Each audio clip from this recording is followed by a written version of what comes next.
on YouTube. It's us, little metal foxes, doing YouTube live. Tool tips, little metal foxes. Hey, it's me, Jennifer, little metal foxes. Hi, and I've got with me Julia from Little Metal Foxes. I'm realizing I need to change my name. little metal foxes, doing YouTube live. Tool tips. Sorry, now it's going to be quiet and behaved. So, yes. Hi, it's me, Jennifer, Little Metal Foxes, and Julia Also from Little Metal Foxes. and Helen, Hello. also from Little Metal Foxes. And guess what? Helen's in the States. I So, am. I am in Los Angeles. live from LA, live from Seattle, That's right. West Side. Here we are. Live Okay, from Wetwood. Wedgwood, live from Wedgwood. So, hey, everybody. So, coincidentally, Julia and I both had the same idea. Ideas. Yeah. Boop, doop, doop, doop, doop. So we had this idea at the same time because both of us were like, Watchmaker's Vice. So I just used my Watchmaker's block. block, excuse me, yes. Watchmaker's block. So I just used mine on one of the video clips that's on our Instagram channel. And I was like, you know what? I'll bet a lot of people are like, Don't know what that is. oh, that's what that's for. I'm like, not exactly. But Yes, it's sold as a riveting block, but they don't ever really tell you how to use it. right, right. And so I do use it as a riveting block. So does Julia. Hers looks very different from mine because mine's like, yeah. So ours look very different. They have different little parts on them. You don't have the V in yours, right? I don't have the V. Apparently, the traditional shape that you have is that sort of lozenge shape, and it has the cutaway V on the back. And then yours also, the holes are tapered. Because I Right. know some people are like, can I use it as a draw plate? And it's like, not really, right? It's not designed for that. And Yeah. So this is kind of, it's interesting because this is kind of the back or the bottom of the block, and then it has a definite top. So you can see like the little V here. When you look underneath, it's open. There it is. And that's for actually removing stuff. But yours is different and it's got more mine leaning. has a little bit more holes, and then it has a few more of the cuts on the side. And what's interesting about the cuts on the side, I'm not sure. Here, I think we can do it with this, is that you can see that they're at an angle, right? So the cut it doesn't go, it's not square down, right? Like if I push it in here, get it in there, you can Yeah. see it rises back up, right? So the cut is actually at an angle. It's angled like this. And I did some research because I have one. I actually inherited one from a friend. And I've used it for doing some riveting. I've used it more for shaping the heads of rivets because you can put the stem of the rivet through the hole and then you can pound and do stuff to the top of the rivet to shape the head, or if you want to have a pattern or something on it. So I had to do some research about what it's actually for. Yeah, all jewelry students buy them because they're cheap. They're like $10, $12 and they're, oh, riveting block. You think but no, like Helen says, no one says how are you supposed to use it to do rivets. And it's not made for doing rivets. It just kind of helps you a little bit, but not anymore. I mean, really, like just a regular flat bench block is a better surface for doing riveting on. So. Well, I mean, I think that if you are, sticking like a head pin in there that has a ball, like you pre-melted the ball and you kind of hammer it down. Right. Kind of how, That's what I use it for. That's yeah, what I use it for. So you can even see, if you look really closely at this one, yeah, there are some spots where it's been here. I'll spotlight myself. There are some spots where it's been damaged. right, So if you look really closely at this, you can kind of see where there are marks around this hole, right? yeah, And that's because I've put the stem of a rivet through that hole, and then I've hammered it with like a chasing hammer or something. And so the overstrike from the chasing hammer hit around here and made marks in the block, right? Because what I was doing was shaping the head of the instead of having it be a sort of ball shape like a teardrop, I was flattening it down and mushrooming it out, making it more clearly mushroomed. And you can also flatten them out completely, and then you can even take a stamp, a small stamp, and make a shape in it, right? Stamp a star on it, or Yeah, stamp that'd be a cool. crescent moon or something. Yeah, that'd be cool. Well, So that, I've got a little rivet and some of the tools here so I could show you. Um, let me take you. Let me take you. Here we go. So yeah, I've got my little bench block here.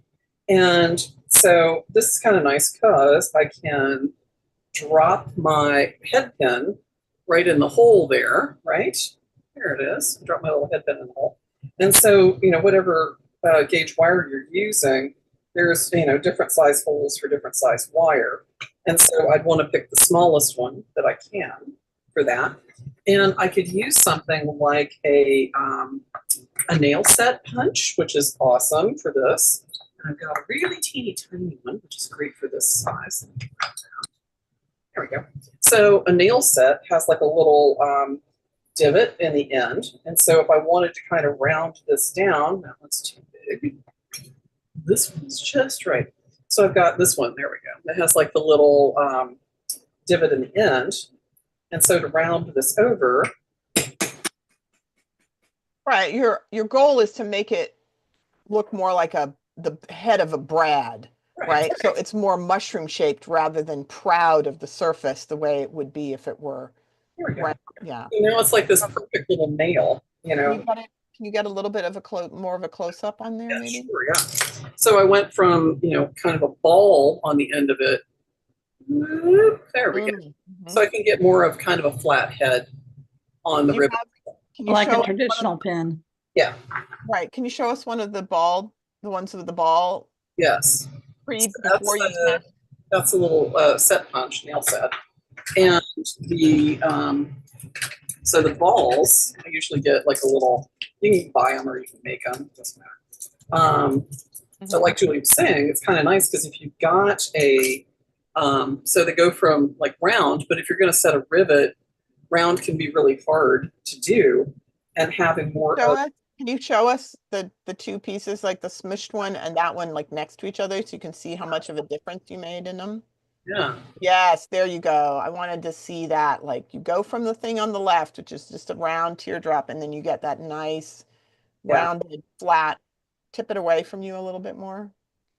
Yeah, so you can see. Yep. Very nice. So the nice thing about that too, using the nail set, is that it gives it that nice rounded edge and flat. So making a really nice rivet. So anyway, that's one of the things that I use it for. The other thing that I really like to do with it, there we go, is use it to hold things like earrings with a post. And a lot of my earrings have a post with a pad. So back here. Oh no. So one of the things that I like to do with it, here we go, grab the other one. Some of them have like a post with a pad, like this one does. And if I'm setting a stone on top, it's hard to hold it without it kind of rocking around. So with this, I can set it in a hole that's big enough for the pad, where it'll sit down nice and flat. That one, there we go.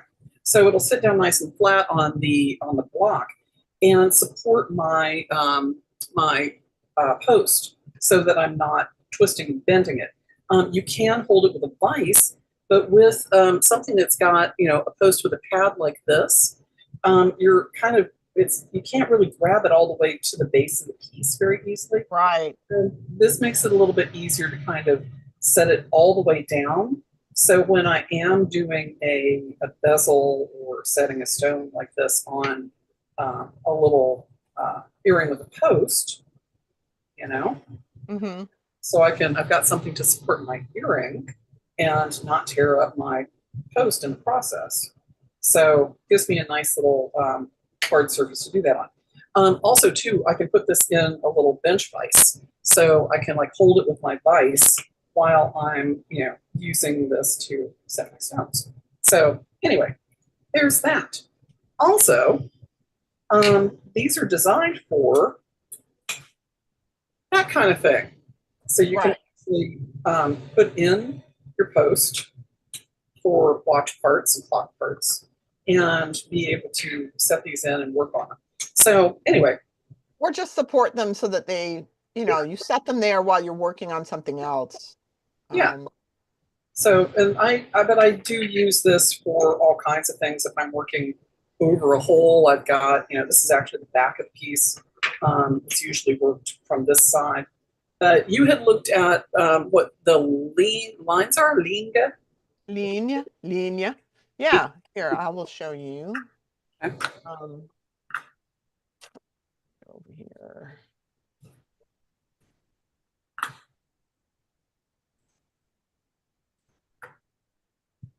So this is mine. And what I learned, like Jennifer said, the advantage of having the holes that are so deep is you can tuck this in here and the piece will sit flat and be supported, but you can also put them here so they don't roll away, right? Because you don't want them to roll down onto the floor and get stepped on. Right. But what I discovered is that these are called, these are slots that would be used to adjust a pallet fork. So I don't have a pallet fork, but I have a little piece of metal. So you can take a little piece of metal and you can slip it in here because this is a slot at an angle and you can use it to bend it, right? So this was already bent. And so now if I want to bend it back and make sure it's straight, pallet forks are very delicate parts. They're the part that makes the ticking sound apparently in the watches and clocks. So these are probably measured in linea. A linea is, or a lean is a 40th of an inch. And apparently is a unit of measure which is still in use in the Swiss watchmaking world. And so these are somebody on Gannixon was saying, oh, I bet because pallet forks are measured in linea, that these are probably, like 2, 4, 6, 8, 10 or something linea. Yeah. So that's probably what these are. But people look at the slots and they think that these are going to be useful for something for jewelry making, and they're kind of not because they're angled like this. You can see that it comes up at an angle. But if you want to straighten out something and you don't have a pair of parallel jaw pliers, this would work great. Yeah, absolutely. Yeah. Yeah. And you can see on yours where you have like the little Where the divots have hit, right? yeah. Where I've hit it with the chasing, because I was using the chasing hammer. This one has the advantage over yours of having more of the small holes, because I think this is like 18 gauge, and so 14 gauge. Like usually if you're making a rivet, you're making it with a little bit smaller wire than this. Yeah, I think yours has more. Mine only has 9 holes, I think. It says 1, 2, 3, 4, 5, 6, Yeah. 11, 12, 13, 14, 15. This one has 15 holes. Yeah, mine have more small holes than you do. I think mine go down smaller than yours. Oh, you know what? They are bigger on the back. My holes are bigger on the back than on the front. I hadn't looked at closely enough to see that they are tapered. I don't know if these larger ones are tapered, but certainly the smaller ones, bigger on the back than on the front. Yeah, crazy. Well, there you go. So there you go. So yeah, using it for riveting, use it for watchmaking. Of course, I'm sure watchmakers are like, yeah, that's for a so-and-so. Right. I mean, it's one of the things that happens a lot with tool crossover is that, it's one of the things I love actually is that the cross-pollination of disciplines and fields and learning about a tool from another field that maybe I could have an application over here in the jewelry work that I do. Thermoplastic, we use it to hold stuff all the time, and a lot of it comes from the medical and theater industry, right? Like the medical industry, it was used to make masks, like hold people's heads or arms or whatever in place so that when they do radiation treatment, they're always held in the same spot. But it's like super useful for the jewelry world, to hold stones and things. So, yeah, love that. Yeah. Crossover and cross-pollination and, reuse. So there definitely is a place in your studio for this, but if you thought it was to do riveting on, there are probably better surfaces to do riveting on than this. Yeah. There is a riveting block that has like little little flips in it, which is great for doing like tubing rivets because it actually like helps support the tube and round it over. So there are riveting blocks that are specifically designed for that purpose. But Do these you have any samples of that we can show people? don't have one in the studio. Okay. But we'll do a riveting block one because riveting's riveting. So yeah, we can do one with one of those. But it's actually in my cart right now. So, but yeah, it kind of looks like these, but the holes kind of have like, they have some that are like whoop, kind of like little donuts rather than like holes. So, I do have one of those. oh yeah, The ones that's got the little donut holes in there. Yeah. yeah, and those are great for doing tubing rivet. So It flips them up. Is that what they do? yeah, it kind of rounds them over. It's like setting a grommet. Yeah, exactly. Yeah. So cool. Well, if you have a little bench block that you're like, what does it do? I don't know. Send us a picture. If you are using yours in a specific way or you know more about this, please feel let us know. I mean, we there's probably other uses for these that I have not known, and I would love to have more ways to use this. yeah, a multifunction tool is always great. Right. So We all want to, do something different with the tools that we have. Absolutely. So yeah, let us know what you think down below. Give us your comments and stuff. Make sure you hit the like button right now. Hit it. Or you hit it. You're not hitting the like button. Get over there. Your mouse is too slow. Jennifer, they know how to hit the button. Do they? Do you too know how to hit the like button? Hit the like button. So We all know. 3 people in today's the world, everyone knows. 1 like. That's all I'm saying. So. So yeah, hit the like button. Make sure you subscribe and ring the bell so that you know when we are live. You'll get a notification to let you know that we're doing tooltips and that you can interact with us live and ask questions, give comments, and say hello. So anyway, have a great week. If you have any other tooltips that you want to share or want to know more about, let us know. Yeah, always happy to hear.